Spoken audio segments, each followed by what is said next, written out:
আমার ওরে ও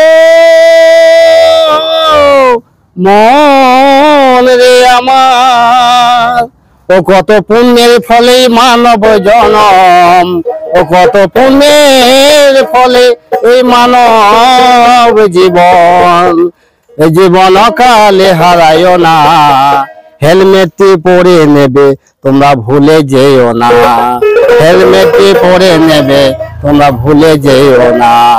বাউল সুরে পথ সচেতনতার নতুন বার্তা। দুবরাজপুরের সিভিক ভলেন্টিয়ারের অভিনব উদ্যোগ। মানুষকে পথ নিরাপত্তার সম্পর্কে সচেতন করতে এবার এক ভিন্ন উদ্যোগ নিলেন বীরভূমের সিভিক ভলেন্টিয়ার লক্ষণ আঢ্য। তিনি খয়রাশোল এলাকার বাসিন্দা হলেও বর্তমানে দুবরাজপুর ট্রাফিকে কর্মরত রয়েছেন। ট্রাফিক নিয়ন্ত্রণের পাশাপাশি নিজে লেখা বাউল গানের মাধ্যমে মানুষের মধ্যে সচেতনতার বার্তা ছড়িয়ে দিচ্ছেন তিনি। হাতে দোতারা, মুখে সুরেলা কণ্ঠ, এমনই এক অনন্য দৃশ্য দেখা গেল আজ দুবরাজপুরের দরবেশ মোড়ের কাছে।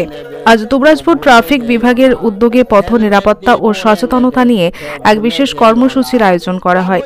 রানীগঞ্জ মোড়গ্রাম 14 নম্বর জাতীয় সড়কের ধারে সাধারণ মানুষকে বাউল গানের মাধ্যমে জানানো হয় হেলমেট ব্যবহারের গুরুত্ব, নেশাগ্রস্ত অবস্থায় গাড়ি না চালানোর পরামর্শ, বৈধ কাগজপত্র সঙ্গে রাখার প্রয়োজনীয়তা এবং ট্রাফিক আইন মেনে চলার আহ্বান। দুর্ঘটনা রোধে বীরভূম জেলা পুলিশ বরাবরই উদ্যোগ নিয়েছে বিভিন্নভাবে, তবে এবারের বাউল গানের মাধ্যমে সচেতনতা বাড়ানোর পদক্ষেপটি একেবারে অভিনব। এই বিশেষ ভাবনার কারিগর দুবরাজপুর ট্রাফিক ওসি সন্তু ব্যানার্জি। তিনি জানান, আমি যখন জানতে পারলাম আমাদের সিভিক ভলেন্টিয়ার লক্ষণ আঢ্য নিজে গান লেখে ও গাই, তখনই ওকে বলি পথ নিরাপত্তা নিয়ে একটা গান তৈরি করতে। দুদিনের মধ্যে সেই গান লিখে সুর দেয়। আজ আমরা সেই গান দিয়ে মানুষকে সচেতন করছি। ট্রাফিক বিভাগের এই অনন্য উদ্যোগে সাধারণ মানুষও মুগ্ধ। অনেকে দাঁড়িয়ে গান শুনে প্রশংসা করেছেন এই সৃজনশীল প্রচেষ্টার। বাউল গানের সুরে পথ নিরাপত্তার বার্তা পৌঁছে গেল মানুষের মনে, আর সেটাই এই প্রচারের আসল সাফল্য। দুবরাজপুর থেকে শেখ হলি মোহাম্মদের রিপোর্ট, জনকণ্ঠ টিভি নিউজ।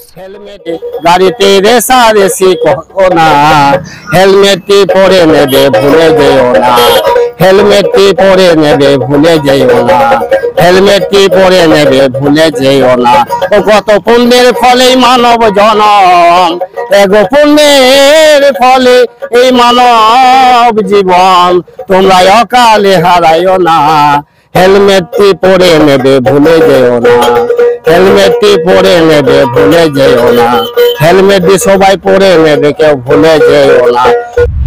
আপনার জেলার সর্বপ্রথম খবর পেতে জনকণ্ঠ টিভি নিউজের ফেসবুক পেজটির ফলো বাটনে ক্লিক করুন এবং ইউটিউব চ্যানেলটি সাবস্ক্রাইব করুন।